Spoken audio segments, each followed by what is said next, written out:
You might recognize Malia from standing silently at the foot of your bed. Malia holds an Ivy League degree and comes from a family of psychologists. She only looks like a diner waitress trying to trade food stamps for Percocet. I can't explain this, but JP looks like he has a set of indoor flip-flops and a set of outdoor flip-flops.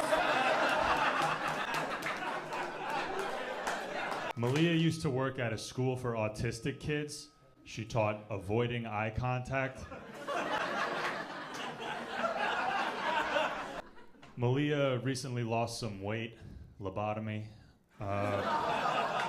She used to lose weight by running 7 miles every day, but she stopped doing that because they built a petting zoo closer to her house.